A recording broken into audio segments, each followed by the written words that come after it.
How do you recession-proof your voiceover business? You're a voice actor. You're an entrepreneur. You're a VOPRENEUR. Welcome to the Everyday VOPRENEUR podcast, your guide through the business of voiceover. Having your voiceover demos easily playable and downloadable on your website is essential. The VoiceZam player lets you do that across any device and browser. There are also options for adding play buttons in your email signature, tracking your listens, and even putting videos in your demo player. Sign up now at voicezam.com/MarkScott and receive an instant $25 credit. For full details and to claim this offer, visit voicezam.com/MarkScott. The VOPRENEUR podcast. Hey, it doesn't suck. Not as funny as Conan. Not as cute as Seth Meyers. Not as smart as Colbert. But he's one of us, and that counts for something. Here's Mark Scott, the original Everyday VOPreneur. Hello and welcome to the Everyday VOpreneur podcast, your guide through the business of voiceover. I'm Mark Scott, the original Everyday VOpreneur. You know what's about to go down, some actionable, practical advice on the podcast. Look, I'm going to tell you straight up front, this is probably one of the most intellectual podcasts that I have ever done. And it kind of hurt my brain a little bit, but it's an important subject that we need to be talking about based on everything that is going on in the world right now. Are we going to go into a recession? And is that recession, or could that recession have an impact on the voiceover industry? And if so, what does that look like? That is what we are talking about today. Recession, inflation, stagflation, soft landing, hard landing, bear markets. If I have to listen to Jim Cramer talk about the Fed one more time, I may have to cancel my cable. You know, there's a lot of talk and speculation about the economy right now, what is happening, what might happen, what will happen. And here to help us make sense of it as VOpreneurs, the man who needs no introduction. Welcome back to the show, J. Michael Collins. I'm not quite sure why I'm here. My MBA expired a long time ago, but it's a pleasure. That's okay. If you put stuff out on the internet, people just assume that you know what you're talking about, and everybody believes I like that. you. Isn't that cool? Isn't that cool? It's like theater of the mind. So we're good to go. So before we do that, though, I'm curious. Big change in your life recently. How is life in Lobster Manor? And when does Tom get his Chuck E. Cheese hamster wheel-looking contraption?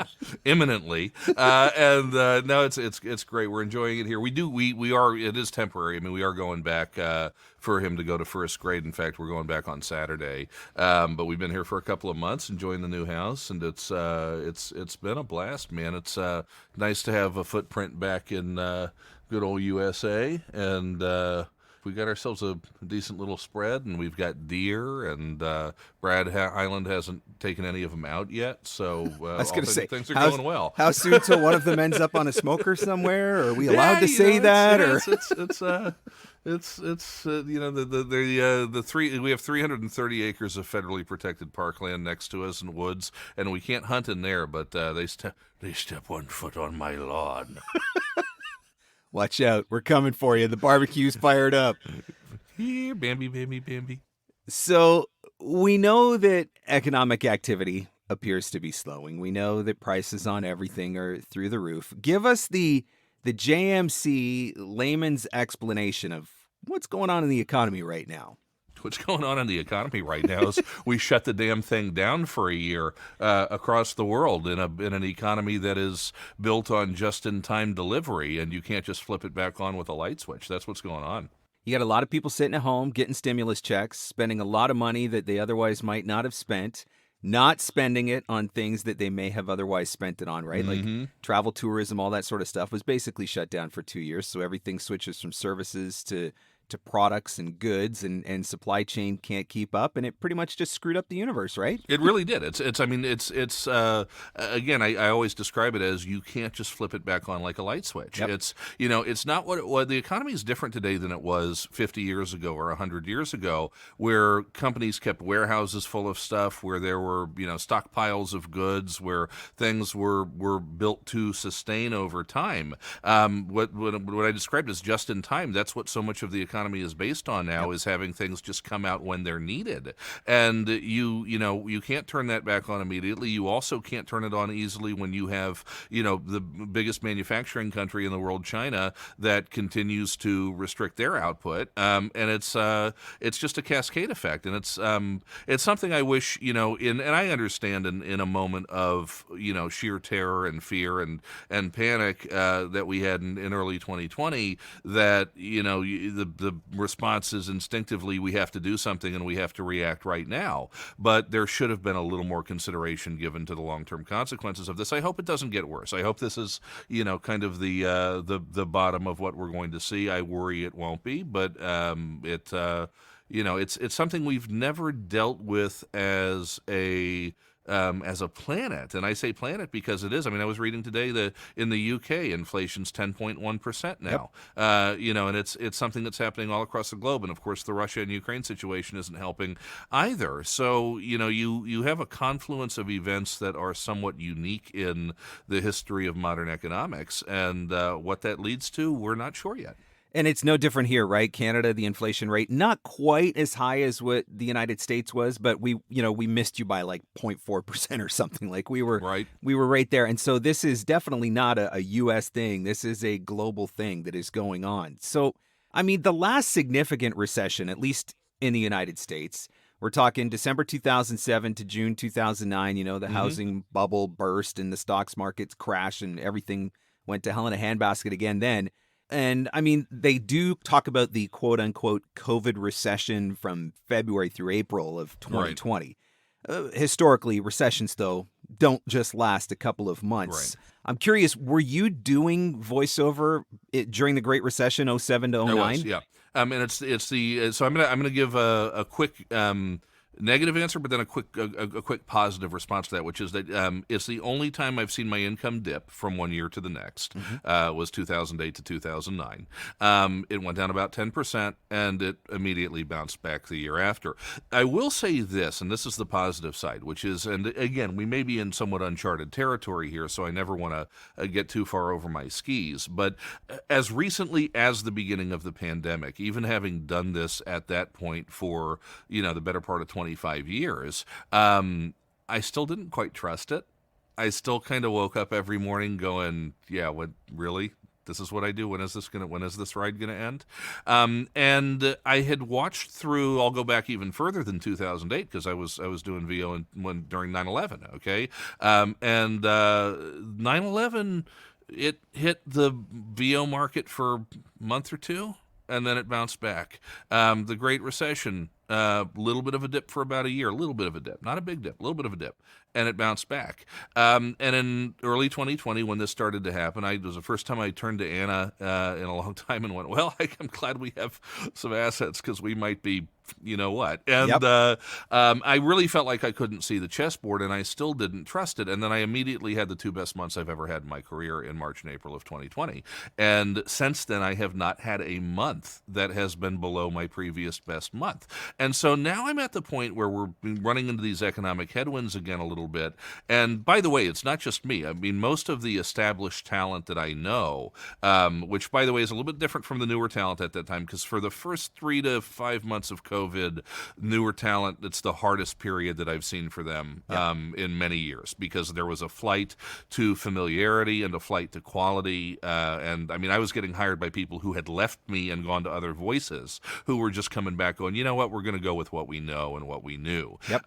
But for established talent at that time, I think we all kind of, don't announce this and thump our chest about it because it wasn't a very good time for humanity. But most of us were killing it, and it hasn't really slowed down since then. It's certainly not growing the way that it did over. 2020. I very nearly doubled a previous best year, but it's been growth on top of that since. Certainly not at that level, but so it hasn't slowed. And I'm actually at the point now where I do trust that, barring some, literally Putin pressing the red button, I don't know that this is going to hit us that hard. I think that's the tough part to figure out, right? I mean, anybody that invested in the stock market in 2020, you felt like you were a genius that year, and then it all went to crap in the last few months, and all of a sudden you're like, well, why is it happening now when everything seemed to boom so much in 2020? And it is very unpredictable. It's hard to figure out what's going to happen. I mean, I was doing voiceover in 07, 08, 09, but I was working in radio. That was my full-time gig. And so, I mean, I wasn't really paying attention to what was going on in voiceover. So I can't say one way or another whether things slowed down or not. I went through a bit of a dip early in COVID, but then things kind of picked back up once people started to get their feet underneath of them and figured out what was going on. But this time, and I mean, maybe this is just a product of the world that we live in, but I feel like nobody has a clue what's going to happen. Like, if you do pay attention to any kind of business radio, CNBC, any of that sort of stuff, like, you can hear 100 experts speak on any given day and give 75 completely different opinions of what is or isn't going to happen. And I guess that's what makes it a little bit confusing, because nobody really seems to be sure. Nobody knows, but I mean, markets have momentum, and I think we've seen over time that, barring the most cataclysmic of things that, I mean, hell, even with the most cataclysmic of things, that markets seem to stabilize and recover. And I don't know. I'm buying dips right now. I'm buying dips in stocks. I'm buying dips in crypto. And I just feel like I feel like the long-term arc of markets, period, is to grow and to climb. And you may have periods of where, I mean, if in the last 3 months, people should have been making money in the stock market. People should have been making money in the crypto market. There was this crypto winter in January, February, March, and it's, if you've been paying attention, it's been going up considerably since then. Stock market, same thing. Big dips early in the year, but if you've been in the right stocks, you've been doing okay. So, I don't know. I'm not scared. I was scared earlier this year. I was worried. Earlier this year, I felt like maybe we broke the system. Permanently. There's certainly risks out there that you have to keep an eye on. Again, global events, Russia, Ukraine, China, Taiwan, any of those things could happen at any given time, and the consequences of those spiraling out of control are very unpredictable. But if they spiral out of control, we're all screwed anyway. So, it's just the beginning of the end, and everything else won't matter. Yeah, so I don't know. I'm confidently buying dips at the moment. Maybe not as confidently as I would have, a few years ago, but enough to feel like I'm doing the smart thing for my family. Yeah, I'm in the same position where, like, early spring, or maybe I guess it was a little bit later in the spring, when things really started tanking hard, and I watched literally 35% of my portfolio just get wiped out in 2 weeks, and that was a bit of a butt puckering moment for me, because I've seen dips before, I've lost before, but I've also, some of the stuff that I was losing on was stuff that I was like, no, this doesn't make sense. You can't lose on this. Right. But since that happened several months ago, almost everything that I've lost has come back again, because, like you said, long term, which sometimes it's not easy to think long term, and I don't even mean to say the last few months is long term, but when you're predicting or when you're looking long term, those day-to-day dips and swings, that's an inevitable. Well, you don't want to sound. I like Paul Strickwerda's blog recently. Is JMC elitist? Fortunately, he answered it no. But I don't want to sound elitist. But look, if you're worrying about the day-to-day performance of the market, you probably don't need to be aggressively investing in it. You probably need to have a safe portfolio that's being managed by somebody who knows what they're doing. And be careful with your money, because at the end of the day, it's legalized gambling. It's not a whole lot different than bet on your favorite football team. So be careful. But for people who are actively in that world right now, I'm not. My alarm bells aren't going off. I could be dead wrong. The bottom could fall out tomorrow. But I don't feel like it's going to. But again, don't put all your eggs in one basket, right? I screwed the pooch hard on cruise line stocks, but I know if I hold on to them long enough, I think they'll come back. Well, and they've come back a little bit. They have a little bit. But so while we're talking stocks, this brings me to one of the questions I wanted to talk to you about, because in recent quarterly earnings, which would have been August of 2022, Amazon, Google, and Meta, parent company of Facebook, they all missed expectations, and all three of them noted a decline in ad revenues. So ad revenue equals commercial buying. And history does tell us that advertising budgets are often one of the first things to be reduced in a recession, if we go to recession. So do we take these misses as a potential early indicator of what could happen in VO? Maybe. I will go back to saying that in previous bear markets and recessions and great recessions, I've never seen it shave more than about 10% off the commercial market. And look, you should look at your voiceover career. There are a lot of people out there trying to tell people be a master of one trade and that's it, and that you can't be a jack of all trades and a master of none. I disagree with that theory. I believe you should be a master of as many trades as you possibly can. Not that you should be a jack of all trades, but a master of as many as you can. And your voiceover career is just like your stock portfolio. You need to diversify.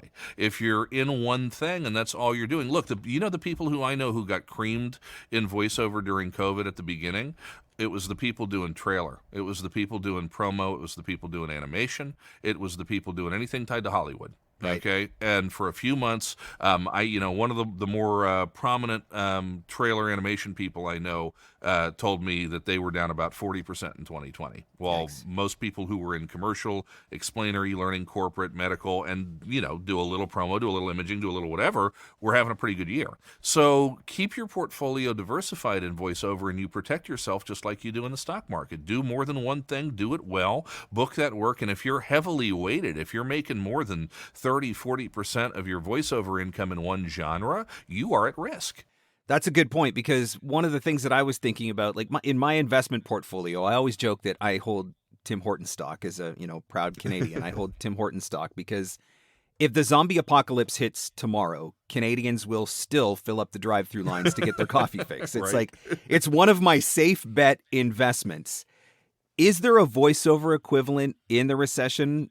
Are there certain genres where you feel like no matter what happens, these genres are probably still going to be okay?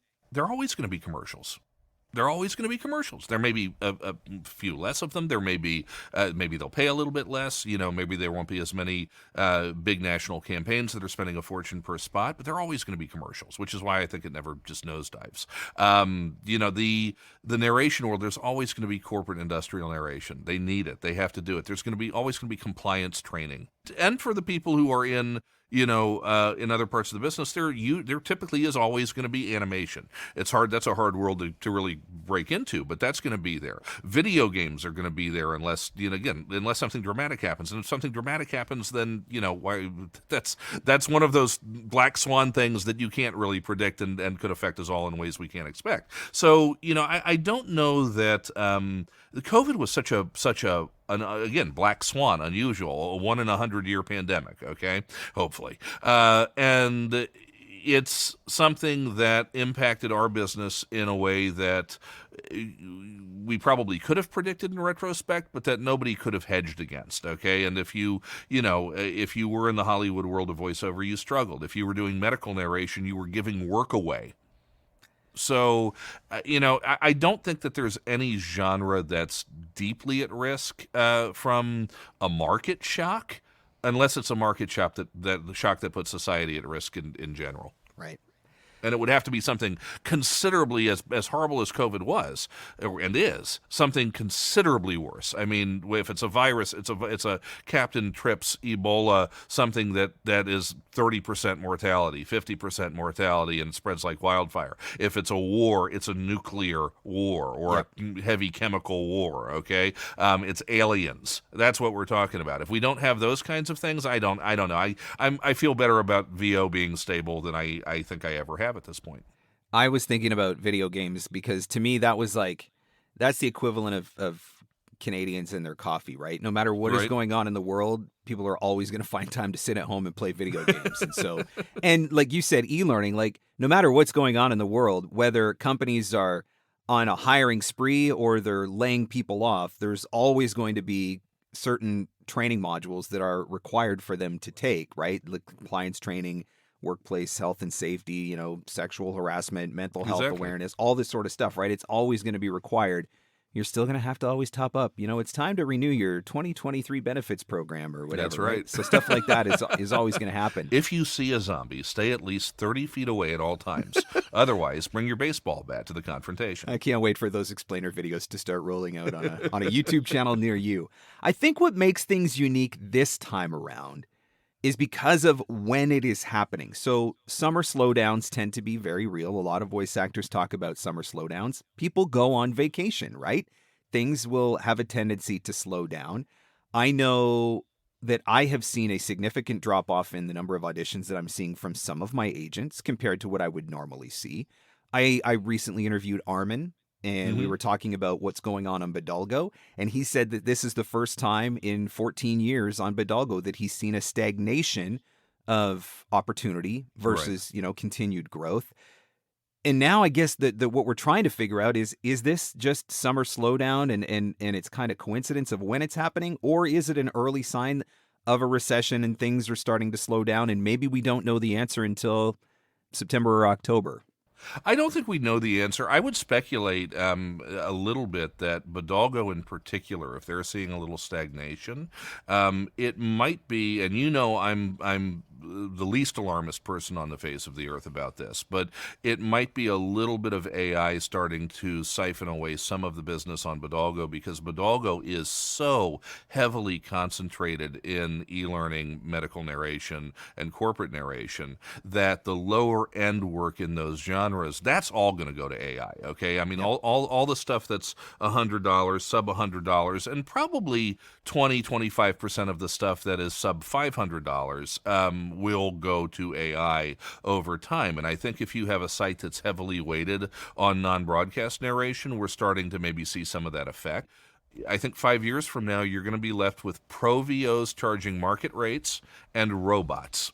And there's not going to be a whole lot in between, because the robots will have eaten the things that are in between. They're not going to eat the pro VOs charging market rates, because many, many, many clients, I would go so far as to say a substantial majority of clients, will always prefer working with a human, and the robots can only be as good as we are. They can't be better. But I think that might be a little bit of what's happening with Bidalgo, and you may not see it as much on other sites because other sites have more commercial work and video game work and other genres coming through them. That's just speculation, but that might be a guess. One of the things that we know is that regardless of what happens, whether or not we go into a recession, whether or not the economy slows down, whether or not we see businesses starting to reduce their advertising budgets, no matter what happens, the one thing we do know is that there's still lots of voiceover work out there. We just may have to look in different places for it, which means we have to know how to market. We have to know how to get ourselves out there and let people know that we are available for their jobs and that we can do great work for them. If you are uncomfortable with marketing, let me show you how to do it. VoiceOver Marketing Playbook is coming out September 6th through the 15th, 2022. September 6th through the 15th, 2022. This is the one-stop shop for you. This is going to teach you everything you need to know about finding your own leads, building your own client base, and becoming the consistently working voice actor that you want to be. My flagship marketing program. You want more information on Playbook, please check out the website at voiceovermarketingplaybook.com. That's voiceovermarketingplaybook.com. Again, Playbook available September 6th through the 15th, 2022. Now, back to our show. So there are a lot of macroeconomic factors that are going on right now. We've talked about a few of them, right? You mentioned Russia's continued invasion of Ukraine, record high inflation, interest rates are going through the roof, which is having a big impact in housing. There's obviously energy crisis fears going on in Europe right now. There's a lot of things that are totally out of our control as a voice actor, things that we can't do anything about on the economy front. And does recession happen or not happen? There's very little we can do at this point. You mentioned diversification, having the ability to do more than one genre so that you're kind of spread out. If one has a little bit of a dip, maybe another one picks up or something. Is there anything else that we can be doing to prepare or protect our business as we go through the next couple quarters and see what actually does unfold with the economy? Well, I think that, I'll answer that in two parts: protect business and also just protect yourself financially.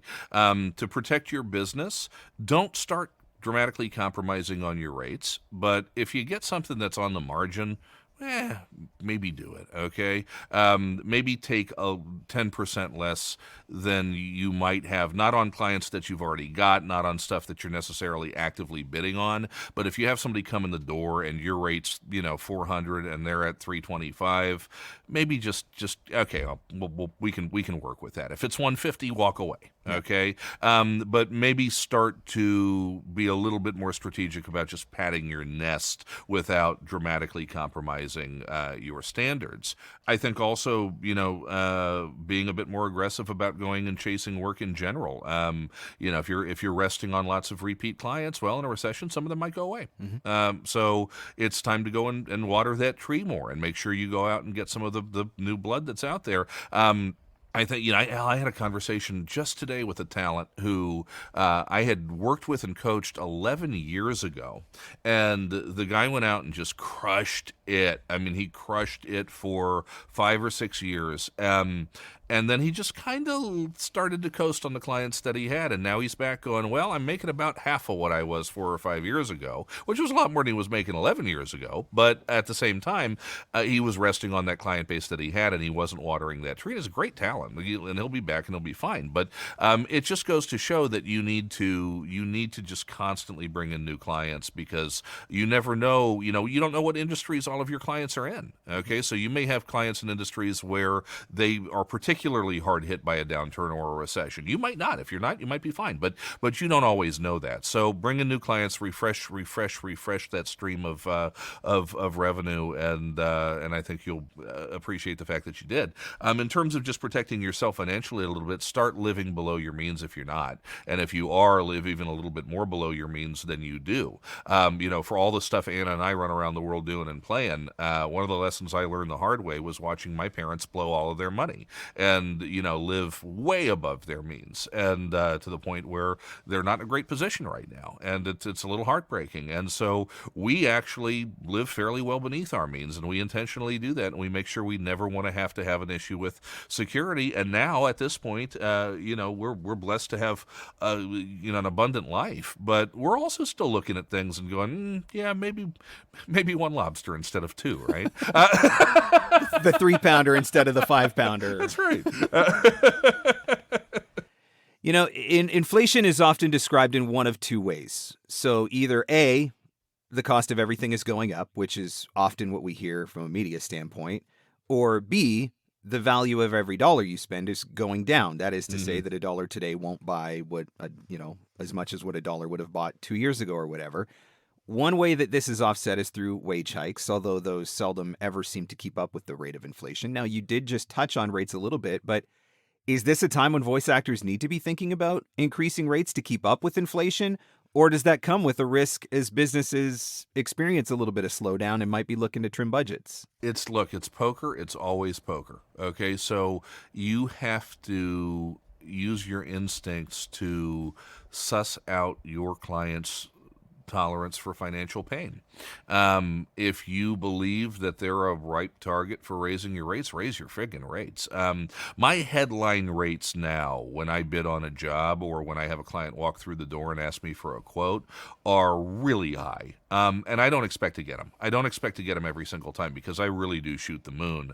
And I have clients who I have a lot of prospects, I should say, who walk away because of that. But the ones that do choose to pay those rates, or that come back and negotiate, and we wind up at 60 or 70% of what I quoted, but what I quoted was double or triple what I'd be happy with. We wind up building, again, just a continuing base of new clients who are paying more and more and more over time. But you have to really take a jaundiced and strategic look at what you think they can afford. And if it's an enormous company and they have you doing something relatively high profile, go for it. If it's mom and pop's mattress shop and they're doing a series of local commercials, maybe not as much. So be strategic. I do think it's interesting, because you're walking a fine line in that.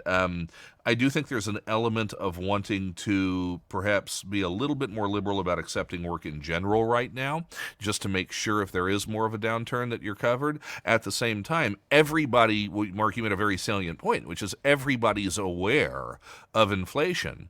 And I think at this point there's a little bit of an inoculation against pushback compared to even 6 or 12 months ago, where, if you go high, they may just recognize that as a sign of prices going up. And if they question it, you can simply respond with cost of living, and it may be accepted. So again, but every client's different, and it's always poker.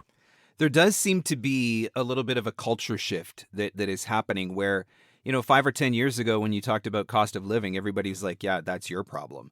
But now you see more and more, you see companies who are like, we want to take care of our employees. We recognize that inflation is high. And so when you see in the, we'll call it in the C-suites, when some of them are starting to recognize, and not all of them, but some of them are starting to recognize that, particularly maybe younger CEOs who recognize the importance of keeping employees happy and making sure that they're keeping up with cost of living and everything. I feel like because that has become more and more of a normal conversation in culture, it does make it a little bit easier to say cost of living increase or, cost of doing business increase versus even 5 years ago, if you would have mentioned that. No, I agree. And I think it's certainly a strategy worthy of being deployed. So just so that this episode doesn't paint a completely bleak picture of doom and gloom. By the way, I have to say this is the most intellectually deep and stimulating podcast I think I've ever. I feel like I'm on CNBC. I tell you, I'm watching way too much Kramer lately. So a recession is not guaranteed at this point. It's being debated as to whether or not we're there or not already, and different countries have got different stances on that. But there have also been some positive economic indications, right? Consumer price index dropped in July, which was good. So that means we may have hit peak inflation, right? We've seen prices at the pump start to decline, which is a positive sign. The U.S. jobs report, the most recent one, showed some good signals on the employment front. So there is a little bit of hope. So I don't want everybody to panic. But, I want people to be aware of what could happen.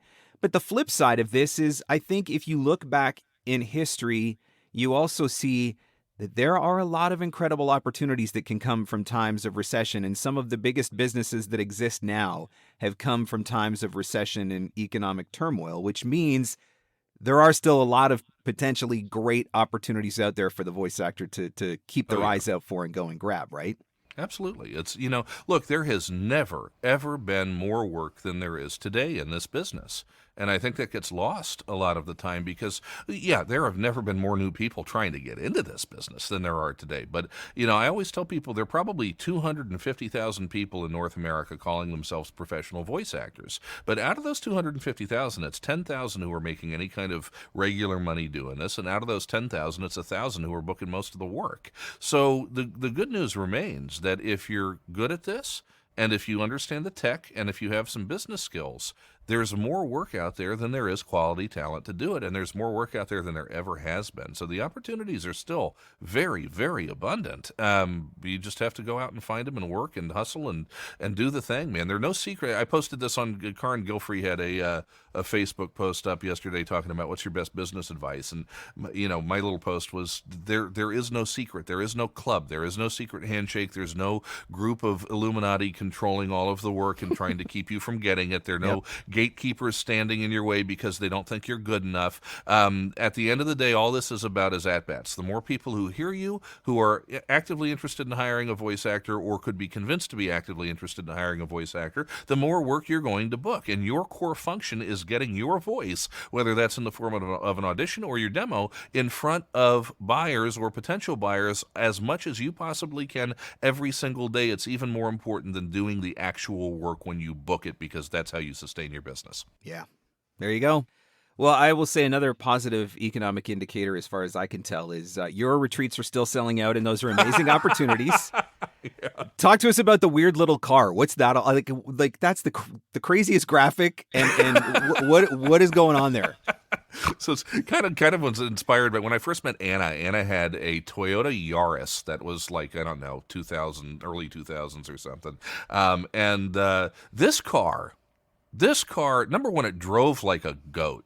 and it had when you put the stick into drive, it didn't have drive. It had E for engage, like it was being run by Picard. If you wanted to park the car, it didn't have park. You put it in neutral and pulled the emergency brake. And the fuel gauge, the showing the gas tank, was empty on top and full on the bottom. It was the weirdest little car I've ever seen in my life. Although I have to give her credit, within a couple of days of meeting her, she did beat me in a drag race on a Luxembourgish highway against my BMW, and she kind of smoked me. So That's kind of embarrassing a little bit. Well, it is, but it's also part of why I fell in love with her. But in any case, as it pertains to voiceover, the weird little car is the idea that in today's marketplace, and this is something that applies particularly to conversational commercial reads. It can be applied in smaller measure to other read styles and other genres, but it's primarily about conversational commercials. And in today's marketplace, casting directors are going to get, they might get 200 or 300 auditions that they listen to sometimes, and they're going to get 8 or 10 shiny Toyotas, and they're not the Yaris's; they're the good ones. Okay, they're the ones that do what they say on the box, that look good, that are reliable, that are functional, that don't have weird things on the stick shift, and are just good cars overall. But every time the casting director kind of glances over and hears something and goes, "What's that weird little car over there?" Today, they're looking for things that are a little different, and the weird little cars all go to the buyer, and the weird little cars get hired more than the Toyotas do today. And what I mean by that is taking what's on the page and not throwing some wacky 2-line ad lib in there that's going to piss off the writers, but taking what's on the page and doing something with it that most everybody else is not. Whether that's, stammering or stuttering or double clutching a word, or saying, if the line is, Mom makes great meatballs. And you go, Mom? Yeah, Mom makes great meatballs. That's how we talk in real life. That's human. And most people wouldn't think to do that. Most people are going to read that line and go, Mom makes great meatballs. And that might be conversational. That doesn't sound announcery, right? Yep. But if you go, Mom makes great meatballs. You hear me talking right now, right? I'm thinking. My brain is going. I'm stammering. I'm stuttering because I'm a real person and I'm not reading a damn script, right?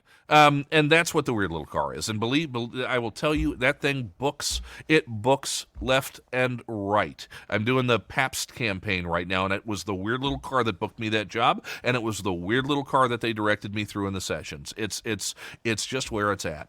It's what is the second most common word that you see in audition directions next to conversational is authentic. Yeah. Right. And it's sounding authentic. Well, for me, I was really excited to see when you posted these one-day workshops that you're doing.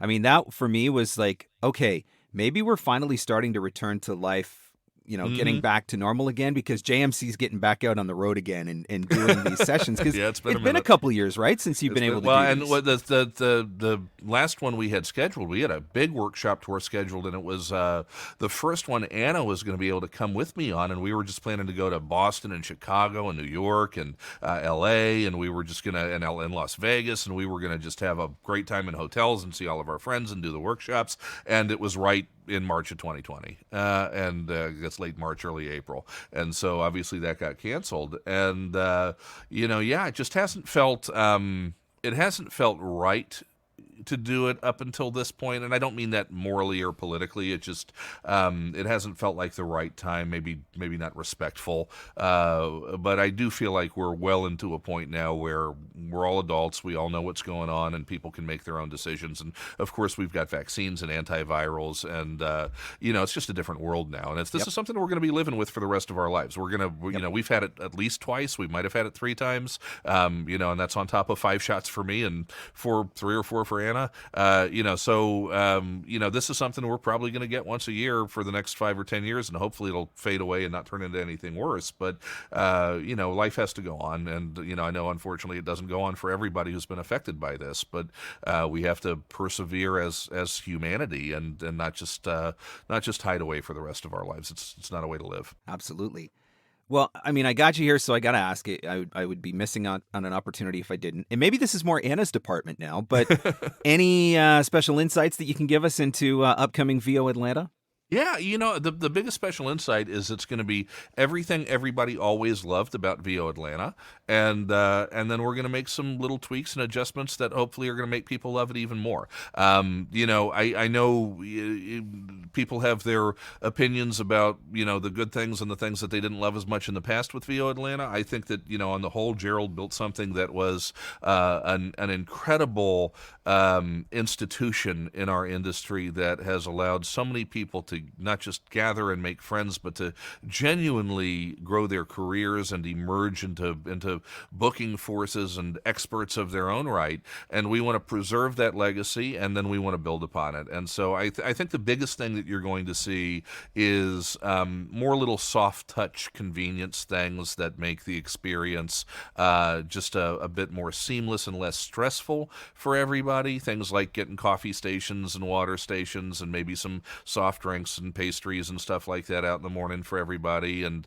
and continuing to have some. This last one, by the way, was I think the best one for the lunch. That was actually really good food. And continuing to do that well, and just making it something where people feel as little stress as possible. And we just did that with One Voice in Dallas, and I was telling you before we got on the call that for my money, that was the least stressful conference I've ever been at. And it was just everybody from the Brits to to the team that they bring over, to the presenters, to the work that Anna and I did on it. It just kind of all came together and it was just this happy place where everybody was gelling and relaxing. And I think Atlanta it's going to be a little bit of a bigger scale. I don't think we're going to go back to.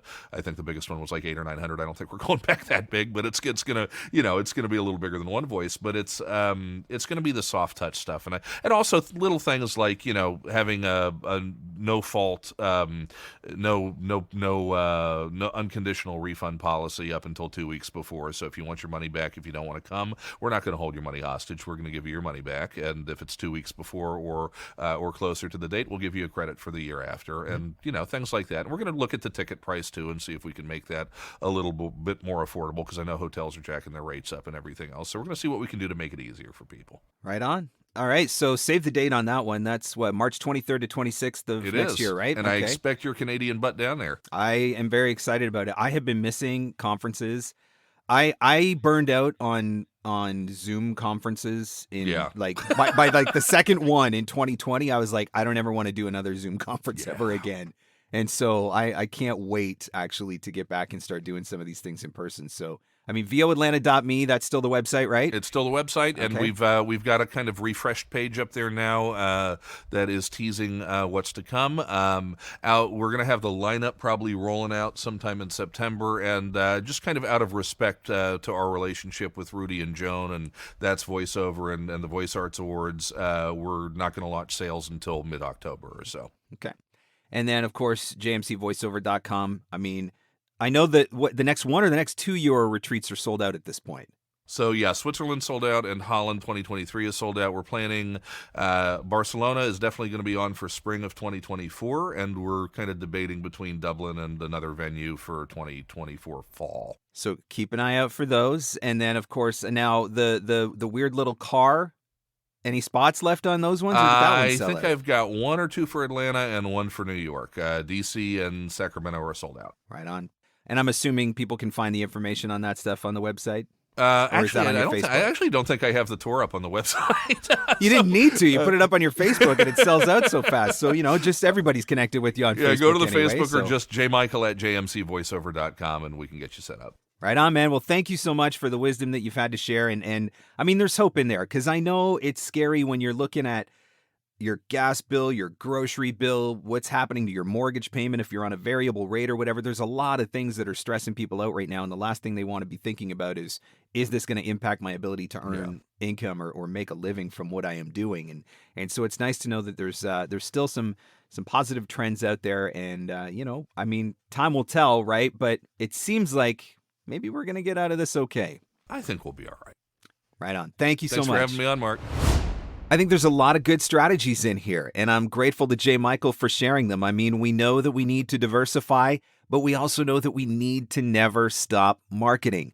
always be putting yourself out there, always be looking for the next great lead, always be trying to establish another relationship, always be looking for another audition.